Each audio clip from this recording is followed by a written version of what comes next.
What's up, everyone? Welcome back to Conflicts of Interest. This is episode 46, and I am the host, Kyle Anzalone. On today's show, I'm having a conversation with my good friend Joanne Leon from the Around the Empire podcast. She's a previous guest of the show, and I'll link to that episode in the show notes page. We're going to talk about the election with the Electoral College voting today and just how all this has played out since November, as well as Joe Biden's possible CIA director.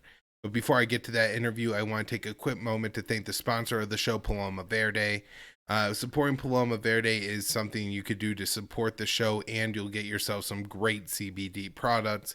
CBD can help people with a wide range of issues from pain to anxiety, and you can learn more about it at the website palomaverdestore.com, where they have education to figure out how it could help you. And they also put their lab results up there so you know you're getting quality products and not, the random stuff you could get at the gas station or the head shop. So you're going to get quality soft gels, capsules, extracts, those kind of ways to take your CBD. Look, it's a medicine and they treat it like such. And so you could get your quality CBD products at palomaverdestore.com. Use the promo code PEACE to let them know that we sent you and to get yourself a discount. And with that, let's get into the interview with Joanne. Hey, Joanne, how's it going? How you doing today? Hey Kyle, thanks so much for doing another Swapcast. We haven't done this in a while. Yeah, I mean, we really need to do another episode together. I think we've probably done like 5 or 6 shows together this year, and I mean the range of subjects that we have covered, like going back to the Soleimani assassination in January, and that's not like I guess when that happened, I thought 2020 would be the year of war with Iran, where basically everything that we were doing was trying to stop that war from happening. And now most people don't even remember that assassination. And while the Trump administration has been able to continue to turn up the heat on Iran, I don't know if the worst they didn't have the momentum or what, but and I mean we may talk about it a little bit more later. Not that there's not the threat of war with Iran, but that wasn't ever news.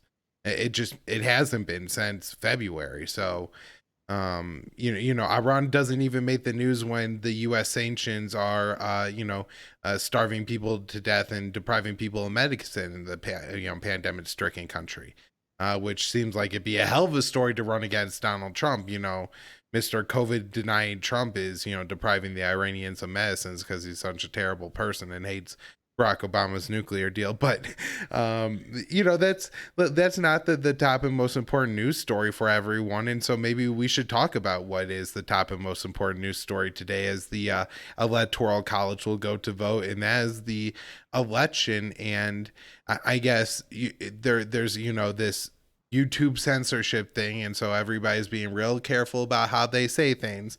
And so I will say this: there are a lot of people who believe that there are something wrong with the results of the election.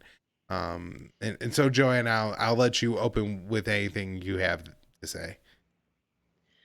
Yeah, thanks, Kyle. So I'll just cite one poll. But I think that there's probably a lot of different polls, and I frankly I don't have that much faith in polls. But we can also we have to rely on sort of what we see with our own eyes too. And it seems pretty clear that there is a large chunk of the country who thinks there was something seriously wrong with this election. And there's a whole spectrum of reasons why. And because of the decentralized nature of the election, it was always going to take, it always takes a long time to fully analyze, So I'm not surprised that it's not all organized and summarized and bullet listed and prioritized yet. But anyway, the Electoral College meets Monday, and let me just look at my notes.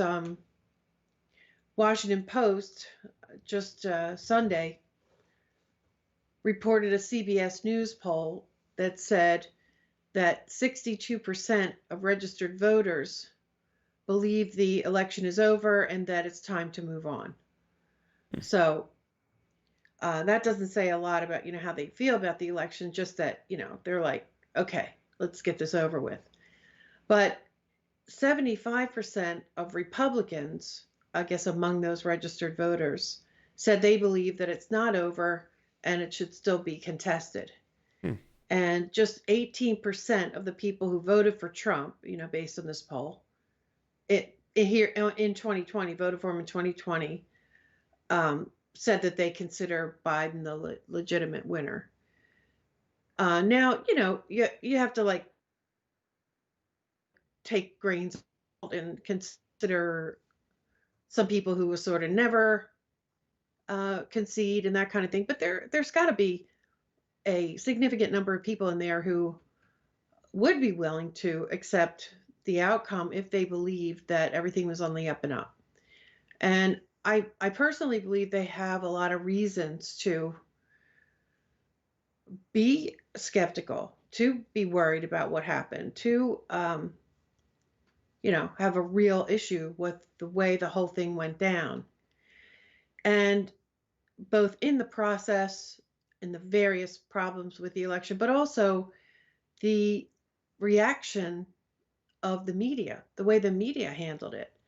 On election night, the New York Times released a tweet saying the media is going to call this election, a really bizarre tweet that they later retracted, which makes you wonder, did they do that on purpose, or, was it just a real. Well, can we stop there for a second? Because this is one of the first things I want to say about our election coverage, and that is, we had even talked about possibly doing like a quick like election night show or breakdown or something. But one of the things I believe we said to each other on election night was that, it would be like a PR battle for whoever becomes president, who wins this election. And so maybe this will appease the YouTube censors. In that sense, I think, Joe Biden won this election. I mean, it's called for him, right? Like that's like the narrative among everywhere you see, like every label is president-elect Joe Biden and stuff like that. And so, um, I guess it seems like in the election that I think mattered, I think he won it. So that was kind of my feeling on Biden there. Yeah, you're I'm not sure exactly whether you're saying he had the establishment and all of the, based on the the the war of public opinion, I guess. Yeah, Um, I'm not even saying like it's like necessarily like a conspiracy and something that was pre-planned or anything like that, but just that that the Biden team effectively used, the news stories that came out and like how the votes were cast and everything to claim victory when he could. And I think that kind of just established it. I feel like you maybe had Trump claim victory earlier, like when he was ahead in the polls on election night, then maybe we could be looking at a different outcome here, just based on how everything goes. But I think, once Biden claimed to be president elect, then it was over essentially. That was the election. And once people endorsed that, once the mainstream media endorsed Biden's claim, then that's it. yeah, I mean I agree with that and I disagree with that at the same time. I think that the election night, the way that things were presented, for example, I don't want to get into the weeds of this too much, but just one thing, for example, the way that they, even with large percentage leads, that looked pretty hard to overcome, they would not call a state and give the electoral votes to Trump. Whereas for Biden, I'm pretty sure, and I watched this and then sort of reviewed it after that. They wanted to make sure that the electoral vote total never, that Trump never dominated it. And the way that they decided to call the states, with even some ridiculous examples like Virginia, um, they made sure that things were done sort of scripted in such an order that the electoral count would always favor Biden. That was a real tell for me. But just to give you one example, I could do more. Um,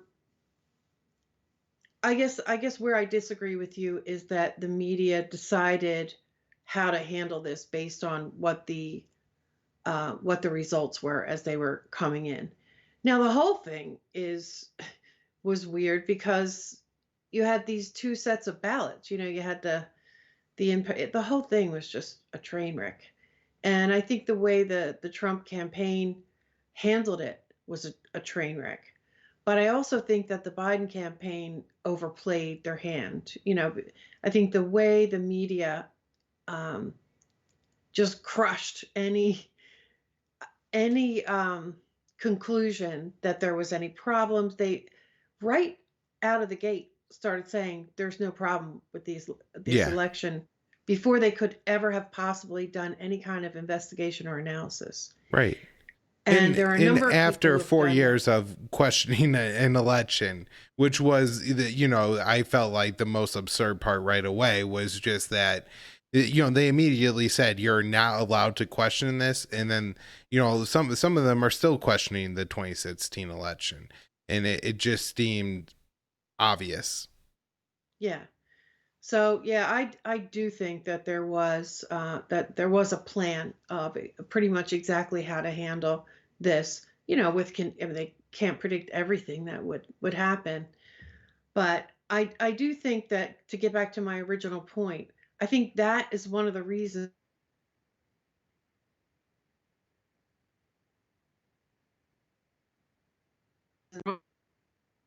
and the fact that for the past 4 years, a mainstream media that was already bad got just exponentially bad, to the point where now I find it to be unreadable and unwatchable with very, very few exceptions.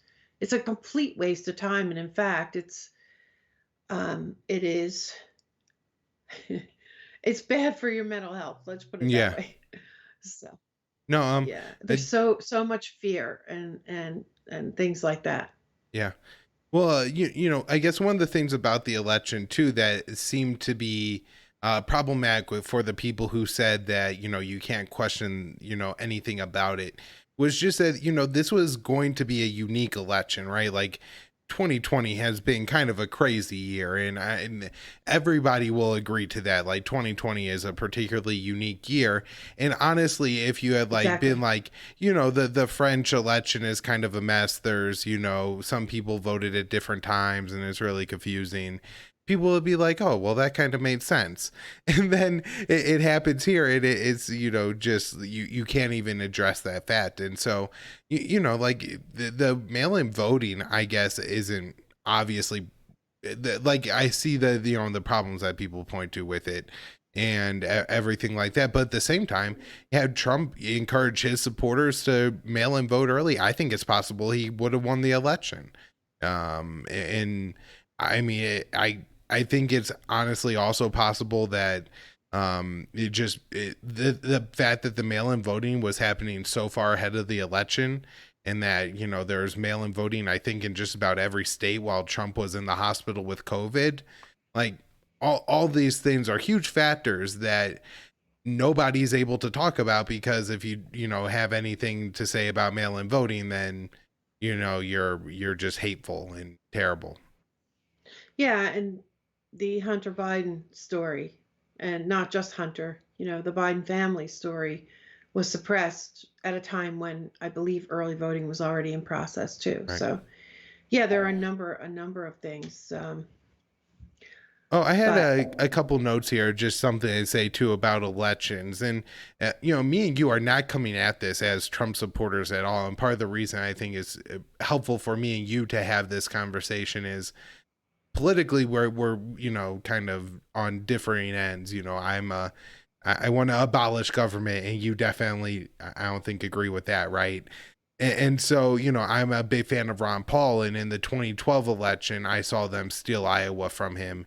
They handed it to Rick Santorum. They used this narrative that Santorum is surging in the polls. Santorum is surging in the polls. There's nothing on the ground in Iowa to indicate this, and he underperformed in the polls. From what they claimed his surge was, but they got him close enough that he was able to claim victory on election night. And I'm not sure how much of a Bernie fan you are, but I know that that's a little bit probably more your political alignment than Ron Paul. And you saw what happened to him in 2016 and 2020, where I think in 2016 on election night, there were 6 coin flips between him and Hillary Clinton, and all 6 went to Hillary Clinton. and in 2020 the obvious rigging and Pete Buttigieg uh, declaring victory in an election that he didn't win. And seeing all these examples, I'm skeptical of government, so I'm skeptical of the things they run, and so that's a big reason why I'm interested in this and want to talk about it, is just because I'm not somebody that's going to go along with the government program, no matter what they claim they did and it works or not. Yeah, for that reason, I was a Bernie supporter in 2016, and I watched in real time everything happen. And in that case, we got at least some documented evidence of the rigging, right? So, and then I watched 2020 play out. I was much less enthusiastic about Bernie at that point, um, but I certainly thought he'd be better than Joe Biden. I was supportive of Tulsi Gabbard, who then turned around. Well, I mean, she was undermined, and I've watched this play out. I watched the whole RussiaGate play out in real time. Right. I watched how the media just blatantly lied uh, to the bigger and bigger and bigger lies. And so I came into it with a confirmation bias, not expecting anything close to a fair election this time around. But I tried to keep as a mind as I could. I actually boycotted this election for the first time in my life. I could not vote for either of them, and I couldn't, further than that, I couldn't participate in what I thought was a dangerous sham, not just a sham, not just, corrupt and all this stuff, but with consequences that threw me into a real funk for a period of time after that. And I don't mourn Trump, but believe me, it's not the man. It is the consequences. It is the scale of collaboration. It is the different powers that have sort of coagulated. I can't even think of a word that's sort of scary enough, but put your own word in there. And the consequences, and not just for supporters going forward, I think this is a massive thing, and I feel like not enough people are I shouldn't say that. We're very, I don't know how people feel about this, or how much they feel um the consequential nature of it. I think a lot of people are just frankly worn out. And also, the hardship just piles up and continues with this lockdown. Hardship in every possible way: economic, emotional, um, all kinds of things. I picked up some numbers about just the number of evictions that are expected. And just the anticipation of losing your home is a devastating, overwhelming thing. So, I mean, there's a whole lot of things like that, the insecurity and the fear that's being pumped into the system. Yeah, I don't know if you heard about this one, but, and I'm getting a little off topic, but in the UK, they did some kind of a PR commercial for the NHS, the National Health System there, where they took Santa Claus and they said he had COVID and he was on his deathbed. And of course, the NHS, I guess, ends up saving him in the end. But little kid, you're going to go to that length to fearmonger? I mean, what is what is wrong with this? I've never seen anything like this in my life, and I Right. can't Well, just brush it off. just on the same as that topic, I saw a that some little kid asked Boris Johnson, the UK Prime Minister, if Christmas would happen this year, and he said, "Yeah, Santa would still deliver presents." And I was like, screw this guy. He's like, making kids expect like it's gonna be a normal Christmas when he's banned their parents from working all year. What a horrible person.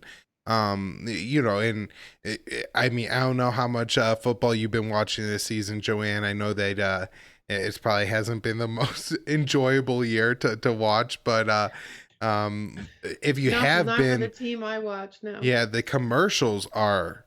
I mean, like thank our healthcare workers, and like, look, I'm not saying like like nurses don't, do important work or something like that. But the just like constant like wear a mask, save a healthcare worker kind of narrative is completely exhausting, and I wish it would end. But I don't know. We should probably focus on this election stuff, or we're never gonna get to anything else. Yeah, well, I mean, they're so tangled together, and Um, there's just so much to say. And we're also now in a position where we've put all this work into these podcasts that we've done, and as much as we've pride ourselves on telling it like it is or how we see it, now we have to self-censor.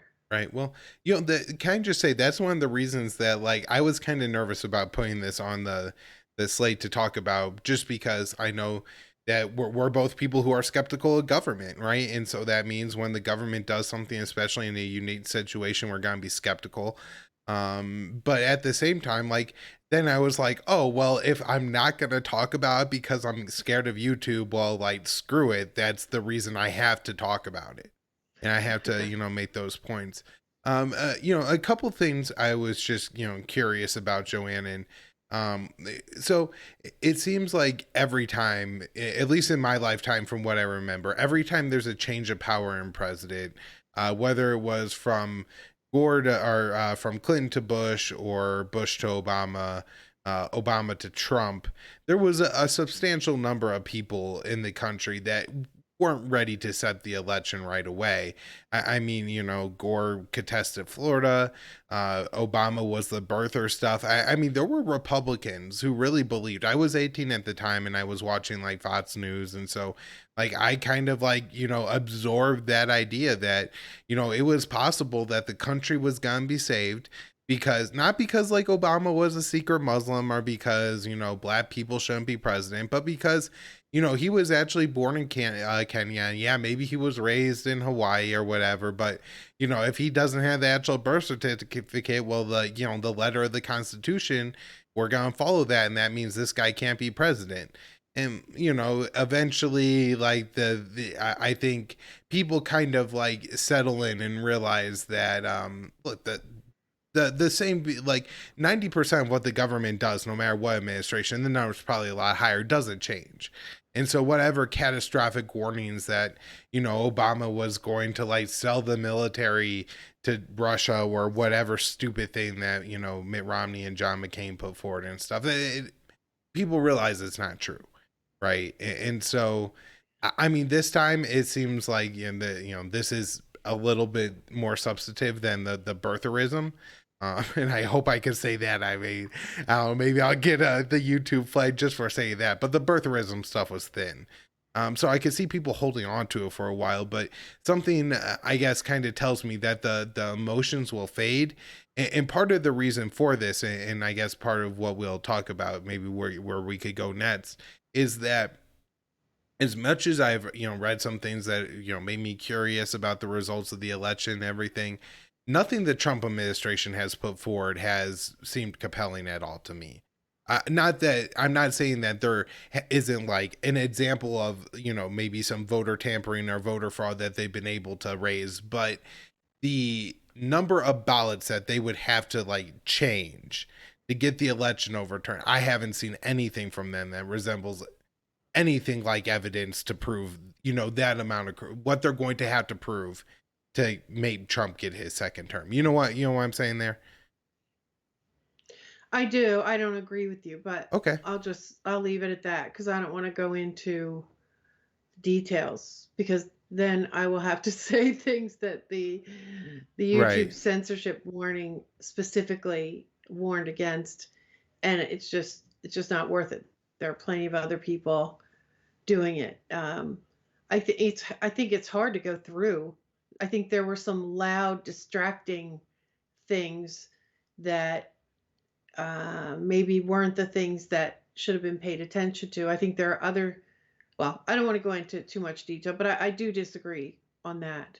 Well, I And mean, maybe we could say this. I even noticed that, and I wasn't like, I think, as deep as an observer as this is you, but I did pick up that like I would watch like a hearing, and there would be like 2 hours of people that seemed like like out. They didn't seem to have evidence to necessarily prove their claim. It seemed like, what would be called hearsay in court. Like, I heard something, I saw something that looked suspicious. Nothing that I, think would like prove the vast conspiracy or anything like that. But then there would be one person who like farts during their interview, or there was one lady who was obviously a kook, and then that's the only person that people choose to talk about. And I'm not saying that the other people presented a pile of credible evidence, but it seems like if you're gonna cover it, like it seems unfair to only cover the ones that are obviously frauds or fools. Yeah, and that's another reason why I can't see how we could come to the conclusion that the media had any intention of covering it in even a slightly honest way. For So yeah, I I mean, expect that from them now. I really do. yeah, I felt like there was a little bit of on it. Like people, I said that, and people sent me a couple stories that I'm not saying was like, oh yeah, this is great and perfect and stuff, but it wasn't just completely slantingly biased. And they said did like say like, oh hey, like this is like this lawsuit like could do this, and like they presented it as something that could happen, right? It wasn't just like haha mocking stupid fools. And so not that there's not some evidence, but like 95% of it is all just mocking like this can't be true. Yeah, so I think there are some parallels to Russiagate here in Hmm. that when you have a decentralized election system like we have, and like I'm glad we have, I think a centralized election system in a system where we have so little trust in the authorities would be an even bigger disaster. But I think that you have to dig. You got to really get into details to understand. And they're only a small slice of population who are going to be willing to do that, and an even smaller slice of people who will just take the hours to pore over long documents and data, and there's missing pieces all over the place, and it's it's trickling in, and it's hard to collate. And you know there's bits of information from all these counties and all these states. It's a very difficult thing to summarize for people to make a compelling argument to the public. And so that that's that's just one of the hurdles. And you had mentioned the 2000 election. Yeah, I think there was turmoil and upset. I think there, is after every election. But this one is more akin to the 2000 election from my experience than any other one. And although, I mean, 2016, I guess you could say that i'm almost I mean that sort of sits by itself. I Uh, mean, there were like people out in the streets with like, padlocks and like tube sots and shields and not swords, but like large sits, like out in the street beating each other, like after, you know what I mean? Like it was like which one? 2016, you mean? 2016, yeah. Yeah, Like yeah. people really looked like they were LARPing. Now it looks a little bit different in 2020. Like some of the like I saw like the Proud Boys rally last night, or I don't know. Maybe I shouldn't call it Proud Boys rally. Maybe it was a Stop the Steal rally is a better way to describe it. But they're just like a lot more like cheap shots kind of stuff going on, where people are running up and macing people, and this seemed to be happening on both sides. Like I didn't watch enough coverage to make a call either way, but it some guy wrapped in an American flag. Assume he's on the Trump side because of that. Walked up and sucker punched some like dude in the back of the head. Like it seems like there's a lot more of that kind of stuff going on. Where in 2016 it was more like literal like LARPing, except like people had like weapons ish. Not really, but kind of. Yeah, again, I don't think that one night or one rally tells the story, because this has been a rolling thing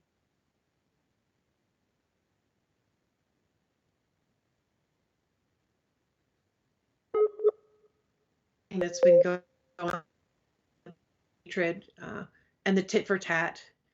and like the sucker punches, well, yeah, they'll say, well, that's for what's the guy's name? They came up, hit him with a skateboard, and he shot and killed people. Kyle. Right, Oh, yeah. sorry, I can't remember. It's Rittenhouse. no. That's right. All right. Yeah, yeah. It's a There we go. square in Philadelphia. That's how I remember it. But yeah, so this is a there's probably it's almost like a ladder of escalation. So I have a hard time seeing any one protest. But one thing I do know is that in the past, the the right wing, or I mean, there's a mix, right? Some of them are just really pro Trump. Some of them are this, ultra right wing supremacists. I guess there's some of those mixed in too.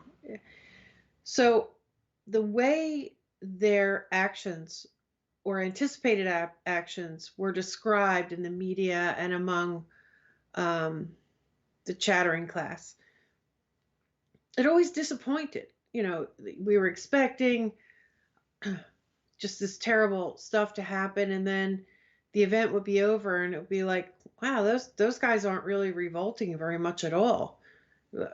All the things that they were projected to do, or that there were leaks that were plans for this or that, and it just didn't happen. Well, I think that in this last few days, we are starting to see some, like, they were a lot of bark and no bite. Let's just really simplify it. I think there's a little more bite now to it, and unfortunately, there are some people who seem to like want that to happen, provoking that, and there are other people who absolutely are just worried about it, the reaction. So the Stop the Steal rallies, they seem to be not much of a big deal. I think they've been going on at least for a few weeks. But then these ones converging on DC happened. I didn't even know this was going on yesterday until I saw some of the stories in the live streams, and that Michael Flynn did a big, rallying speech, and uh, that other guy, Gorka. And there's some people turning into a religious thing, others into a rallying cry thing. And Flynn now is speaking after being quiet for 3-4 years, and I guess it's becoming more apparent that maybe he has all along been a factor, maybe from behind the scenes. He was playing a role in the movement. If he wasn't, he certainly is now. And so, but last night, then we had the stabbings, right? So this protest counter protest has been going on for a long time. I'm a big fan of live streams. You know that, Kyle, because I send them to you a lot.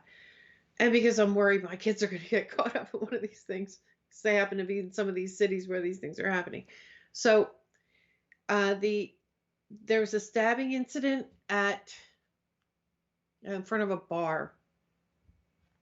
I have my notes. I think it's called Harry's or something, and I was surprised that bars were even open in DC, to be honest. So that happened. That was reported in Washington Post today.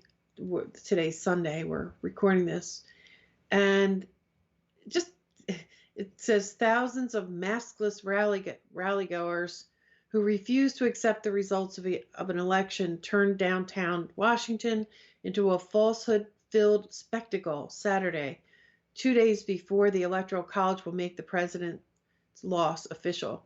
Just the framing there, first of all. And the funny thing was, right above this paragraph is a picture from the rally, and half the people in the picture have masks on. I'm like, you dummies, why don't you at least get a picture where they didn't have, they all didn't have masks on. But they set the whole thing up as, these guys, they had it coming. They had it coming, just to, before they even give you any details about the stabbing. And, I don't like that. I'd be really pissed off if this happened to some faction that or candidate that I supported. But I don't like it when it's done for people I don't support either. Because if you don't call this kind of stuff out, it blows back. it always blows back. If you're on the left, you know, because they're eventually coming for you. And they will, if certain tactics become normalized, they'll be used on you. But some people just seem too stupid to realize that. They enjoy the sport of it for in the moment, and they just don't realize the precedents being set. And that statement applies not only to this thing, but to this whole thing. Is one of the reasons I'm most upset about it. But anyway, they it put people in the hospital. Maybe there's some new news now, but there are no names released in this article. It just basically builds up. Um, so to make sure you have no sympathy for whoever it ends up being reported is was stabbed, and it says that some police got some minor injuries, but the victims were hospitalized and suffered possibly life-threatening injuries. I did skim through Ford Fisher's live stream on it, and he said there was a lot of blood. And I'm going to talk to him later this week, so I guess I'll hear more about that. So that worried me a lot because there are a lot of people saying a civil war is brewing. Some people say it out of genuine concern, but other people treat it like something they wished, something they're almost like a sport thing or a political implications or will have political implications that they wanted, which is hard to imagine. I But I mean, also there are other people who are just happy. Look, if they're attacking each other, this is as old as time, right? If they're attacking each other, then they don't focus on us. I would just add I think there's a lot of like it's a good sell. It's it sounds threatening, right? And so if you're in the media, it's something that's gonna, if you're predicting civil war, that's something that people have to sit up and pay attention to. Where, if you're just talking about, well, a couple people threw some rods and like a guy got maced, but overall there were like 10,000 people there and most everybody just yelled at each other and went home, right? Like one of those things sounds a lot more exciting than the other. I'm not. I understand. Like in this particular case, like people got stabbed and everything, but a lot of like the things that people use to build off of the Civil War claims are like relatively minor encounters, and for all the claims of like all the horrible things that were going to happen in the U.S. over the past 4 years, like there has been violence in the streets and people have been died and things have happened in that violence, but for the most part like there's not bodies piling up here. You know what I mean? It's not massive. And I would say the bigger thing probably that leaves like lasting marks is the property destruction in these cities where they permanently shut down businesses and stuff like that and destroy like like the business area for like entire community. Like that's probably gonna hurt the community in years to come. But I mean, overall, I think the violence will obviously impact the victims of it or whatever. But for the community at large, I think people are gonna like kind of get over it and forget it as long as it doesn't keep escalating. Um, I don't know. Is there like what else do we have on election? I mean, so the libertarian podcaster Dave Smith has been making the point that it seems like Biden's going to be installed, is the word that he used, as president on January 20th.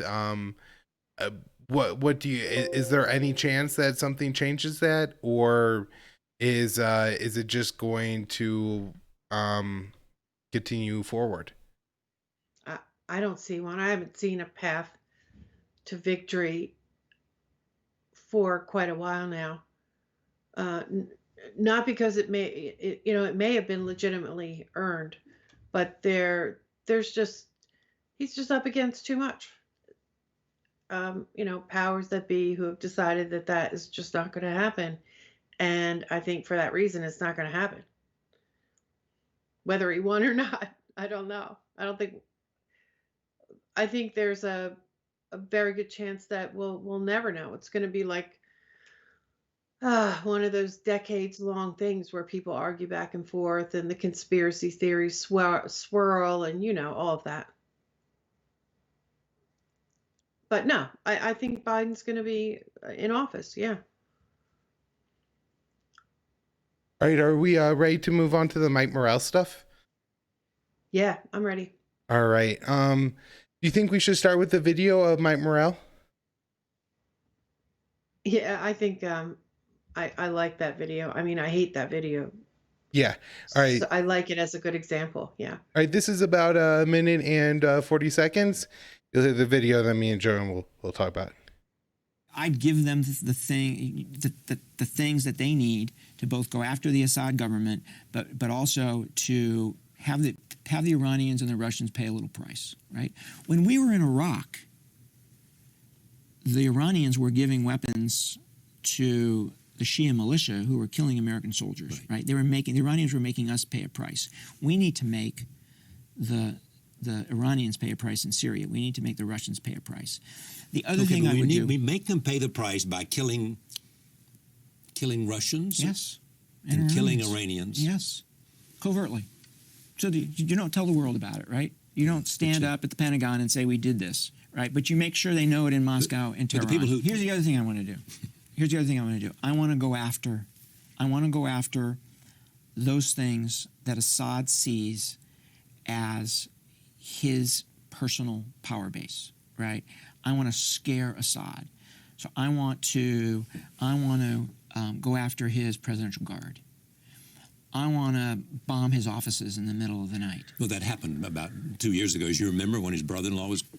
I want to destroy his presidential aircraft on the ground. I want to destroy his presidential helicopters.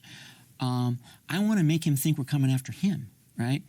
I'm not advocating assassinating him. I am not advocating that. I'm advocating going after what he thinks is his power base, right, and what he needs to survive. I want him to think about this is not going to end well for me, right? I want to put pressure on him. I want to put pressure on the Iranians. I want to put pressure on the Russians to come to that diplomatic settlement. All right, Joanne. Yeah, so Ray McGovern says this guy's on Biden's short list to be the next CIA director, and based on that video, I'm scared. How about you? Yeah. Listen to the guy. Listen to him. How nonchalantly he talks about, just going in and killing Russians with no... I didn't hear one even like slight hesitation to think, I wonder what, the consequences of that might be. The other thing that struck me, Kyle, was I want to do this. I want to do that. This. Who does he think he is? Yeah, no, it leaves me kind of speechless. Yeah, well, I see that, and this seems to be one of those guys like the Obama administration types that's really scary because, like a Michelle Flournoy or a Jake Sullivan, I think they really believe that they could change the world with killing the right people. They see that as their way that they're going to make the world perfect. They're going to identify and kill the bad people, and that's going to make the world a better place. And for whatever reason, they're uniquely qualified to decide who's bad and who's good and who gets to live and who gets to die. And I mean I think that has to be your world outlook if you're, this person. In this article by Ray McGovern here from Consortium News, and it was reprinted at antiwar.com. For people watching the video feed, I'm scrolling through it as me and Joanne talk about him. Ray McGovern also brings up Jacob Sullivan, who's, these are younger guys. I mean, this isn't like even like Henry Kissinger, feeling like looking at this from like a very academic and intelligent perspective. These are like, they're so flippant about it, which is in part that's so shocking, right? That, I mean, that you could be this person, this young of a person, and not only believe that like how to run people's lives in the United States, but also how to make things best in Syria by killing people from a third nation. I mean, it's really crazy. That much. Yeah, do you have anything else on like the Syria apart from Morrell? Well, no, I think he spoke for himself, but I want to just pick up on one of the things that you said. You've described him as one of the people from the Obama era, but really, and of course, Ray lays this out in great detail. He's a product of the Bush years and what they got away with there. I mean, he even did it sort of a mea culpa, as Ray points out in the article in his book. He does this mea culpa, but at the end of it, he says, "But it wasn't really my fault." But he admits, he says in Morrell's memoir, he wrote that he wanted to apologize to Powell, Colin Powell. Morrell says, quote, "We said Saddam Hussein has chemical weapons, he has biological weapons, production capability, and he's restarting his nuclear weapons program. We were wrong on all three of those." So he states that flat out. My first thought is, well, then why the hell would anyone ever hire you to work in such a high level position in their administration? Like, but and then it says that right after that he said, "But it's not my fault," wrote Morrell, who tried to shift the blame by claiming that he was not a senior official at the time. And of course, that is not a credible statement either, because Ray had already set the stage for Morrell being the person who did I forget the name of these reviews and assessments and briefings, and I'm sorry, I forget the specific thing that I think Tennant wrote in his book, that Morrell had actually prepared all of the briefing and the For things that went into Colin Powell's infamous yes. UN speech.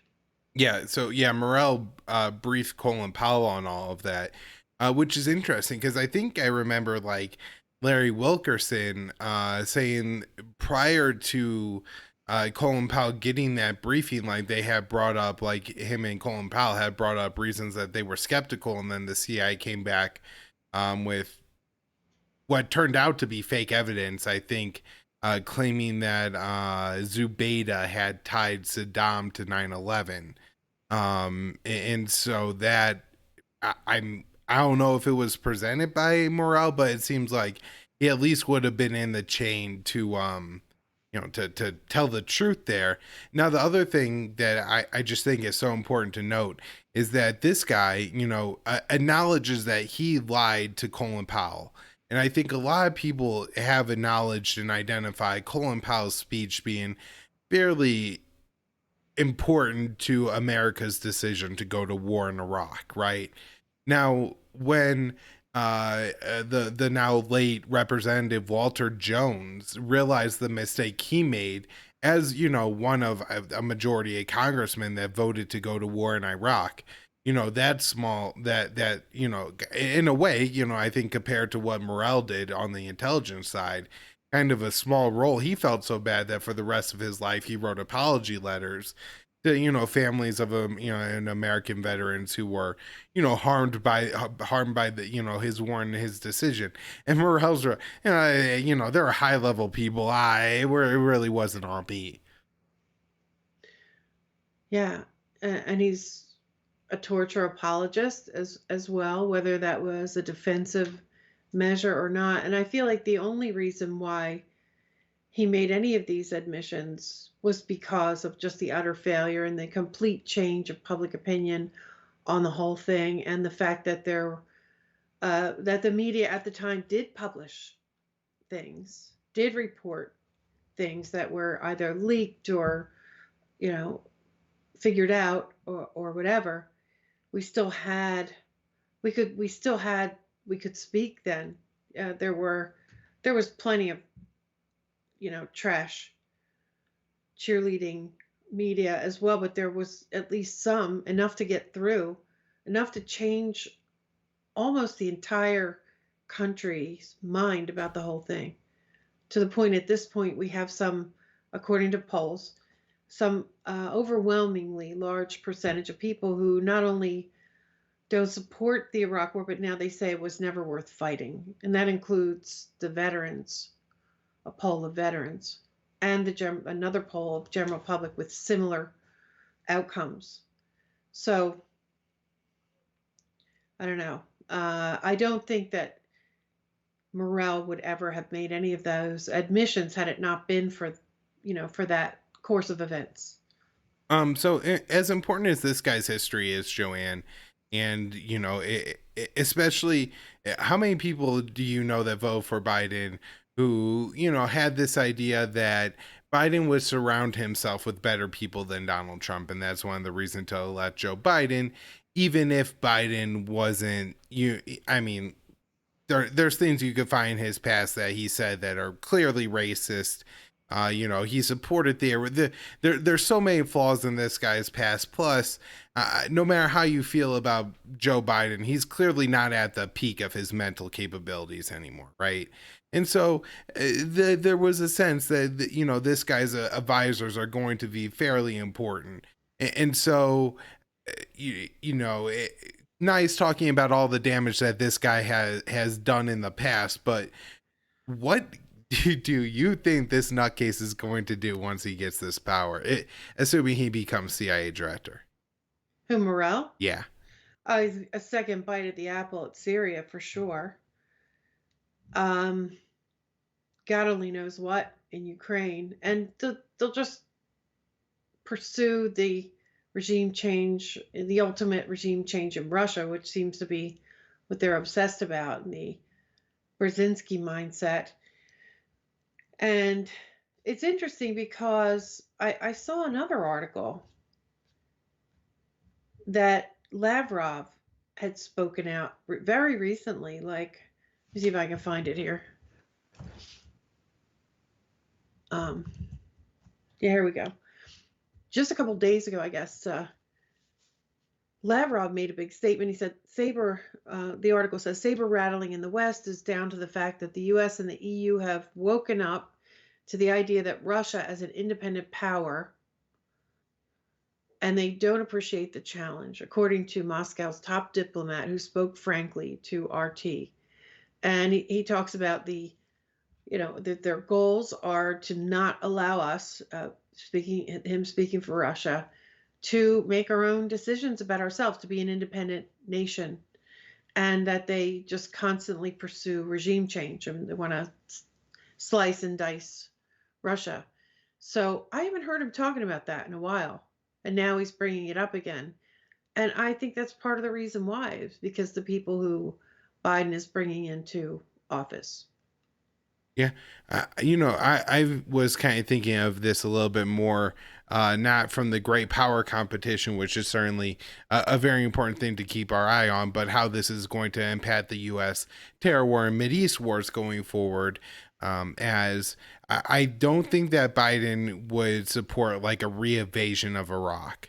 Sending another 100,000 troops on the ground. But it seems like what you're getting from people who have influence in the Biden administration and people that we're seeing, Jake Sullivan, Avril Haines, Michelle Flournoy was floated. Now we have Mike Morrell. These are all people who like counterterrorism programs, drone killings. I think a lot more targeted assassinations. I think it could spread to more countries. I have my eye on Nigeria because I've seen Black Lives Matter very interested in the protest movement going on there. But overall, yeah, I think my concern here is that there's going to be more, trying to pick groups and countries that Morrell thinks the CIA could help to overthrow the dictators we don't want. So you say doubling down Syria. I mean, I think it could happen in many more countries. We highlight Russia there, him saying that he's going to kill Russians. He also said Iranians in Syria, Syria too, I believe. And so this guy isn't somebody who's, dovish on Iran. He's also an Iran hawk and concerned about, Iranian influence in Iraq and stuff like that. And so, curious to see what kind of groups the U.S. and the CIA are looking to back in Iraq under, a Morrell, CIA directorship. So, yeah, anything else here on Morrell? Yeah, well, I mean, they issued a decree, including John Kerry, who's now back in, uh, taking a great demotion. Now he's the climate change czar. I have a feeling maybe his real role is to play a big part in the National Security Council or things like that, or help at the UN. I'm not sure, but they parroted the same thing. Assad must go. Assad must go. It was a decree, and it was defied, and you're not allowed to do that. That's why I think, whether it makes sense in the bigger picture or not, it's just, and look at the guy's attitude. I want to do this. I want to do that. It's never. Now you understand why there's the foreign policy strategies never make any sense, right? Because you got guys like that. And they've been around too long, and And yeah, they've been wrong about everything. Like, if you're gonna say, like, I think we should go to war, or I think we should kill Russians, I think we should go to war in Syria, I think we should go to war in Ukraine, you better have a very good track record on the wars that you have recommended. Like, you got to be batting 1,000. You know what I mean? Like, you got know when, like, to take balls and everything. And this guy is one of the worst at it from the record that we've seen. We point out he's an apologist for torture. He's wrong on Iraq. He tells Colin Powell the wrong evidence to lie us into that war. He wants to get more involved in Syria. He's wrong about everything, and Yeah, yet he is. he's the guy that gets to say, "I want to do this," and the world empire is going to do it. It's crazy. And he has little to no public support for any of those initiatives, right? Well, I mean, does the CIA want or care about public support? I guess. I mean, in fact, if maybe the public doesn't support it, and to be honest, it's foreign policy, so they're probably not going to care about it. It may be better not to have the support, because then you could do it covertly. I mean, if people are excited about it, they might pay attention to it. There's a lot of just people online that are very good at figuring out what's going on in the world. I mean, I'm not saying that they would blow up all the CIA secret plans or anything like that, but if the people really support it, then it might be more overt. Where if it's like something that then people don't really support, but they really don't know anything about it, I mean, that might be a better position if you're the CIA to, what I mean? Yeah, and I mean, we could come full circle here. I think that things like that, which waging more covert wars, it's not a new thing, right? So we're not trying to claim that it's a new thing. But I think the Obama administration took it to another level. They kind of by necessity, right? They just, Bush had just rolled out a giant, hundreds of thousands of troop um, invasion and attempted occupation. And there was I mean, no appetite to do something like that again. So if they wanted to continue with their wars, they kind of had to go down that route. But at the same time, the special operations developed into, I think, something that maybe it was never supposed to get to that level. And there were articles, there were, kind of big blockbuster articles about the way that Obama and John Brennan waged their own wars from inside the White House. And they clashed with the Pentagon at times because they wanted to wage wars. And the Pentagon was like, well, hold on for a second. We got a plan. We got to make a plan. And they're too slow to move. But also, you have to do things like it has to make sense, or slightly make sense anyway. And so they were impatient. And so John Brennan was a CIA guy. And I guess, he was a fan of the paramilitary thing. And the whole thing just really, it just took on a life of its own. And so I think, yeah, that's where we're going to go back to. And I guess in the Bush years, we saw just an explosion of privatized militaries. And as far as I know, that has just continued to grow.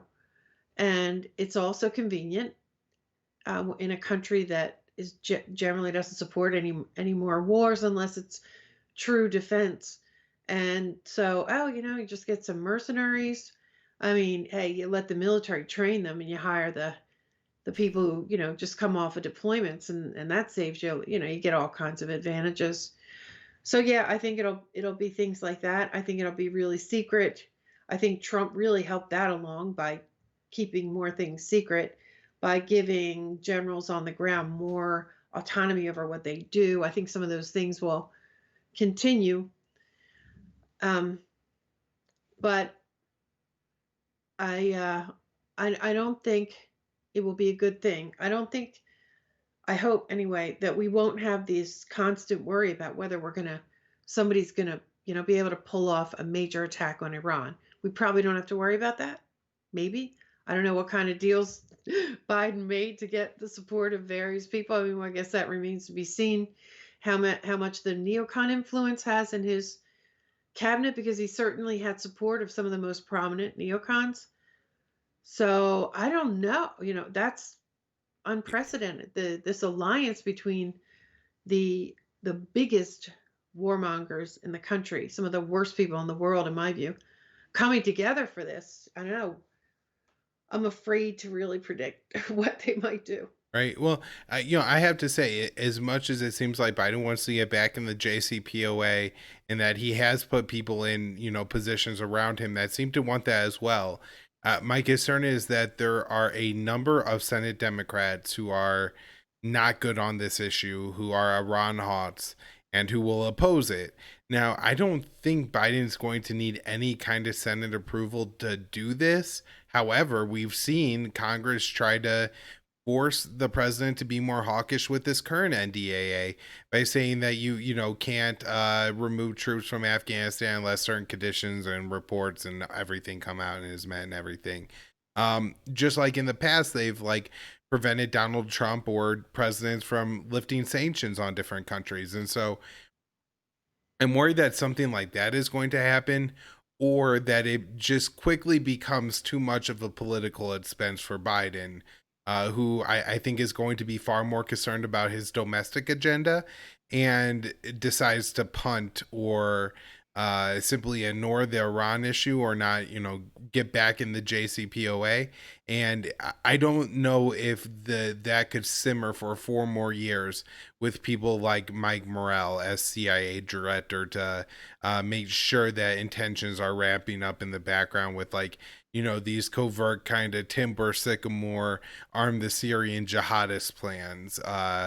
Who knows who they're going to be willing to support to try to attack the Houthis or support the MEK.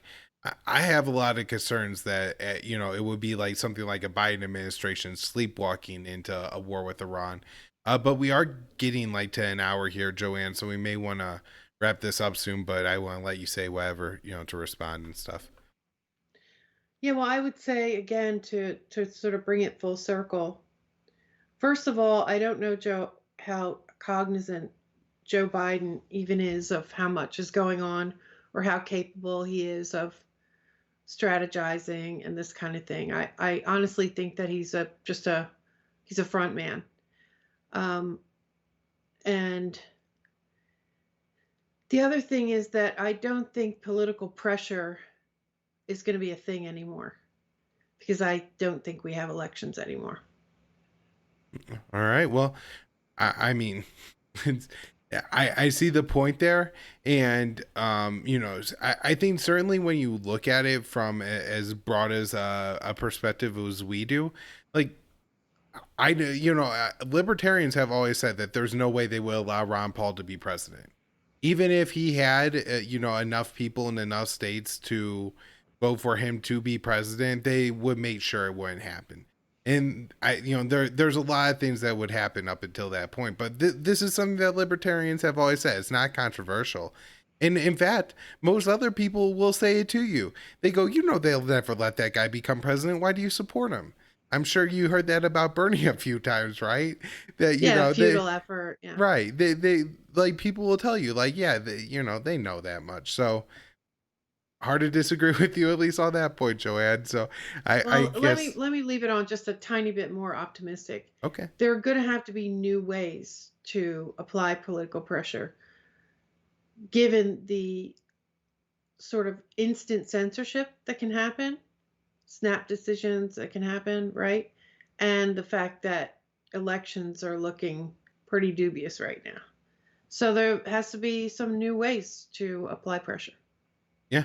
That's a really interesting point, and I think there's a lot of libertarians talking about that right now, and certainly some to think about going forward. How, yeah, I mean, I've never, I guess, considered my vote as a way to provide political pressure. So that's a good way to wrap it up, I guess, Joanne. My show is hosted at the Libertarian Institute. You could find it on the homepage along with the news roundup that I write. Also, check out the YouTube channel, Conflicts of Interest. Joanne, it's aroundtheempire.com and Yep. Around the Empire on YouTube. Anywhere else other than your Patreon page where I people. just find it on all the mobile podcast apps. By the way, Joanne does bonus segments that, because I am a special person, I get access to. It's worth it. Definitely check those out. You give a couple bucks a month, help support the show and get that bonus content. So, Joanne, thanks, and we'll have to do this again soon. Yeah, thanks, Kyle. Sorry it couldn't be a more, I don't know. I wish it would have been a better time to talk, but it is what it is, and we gotta the only way out of this is to go through it. Right. All right. Thanks, Kyle. Thanks.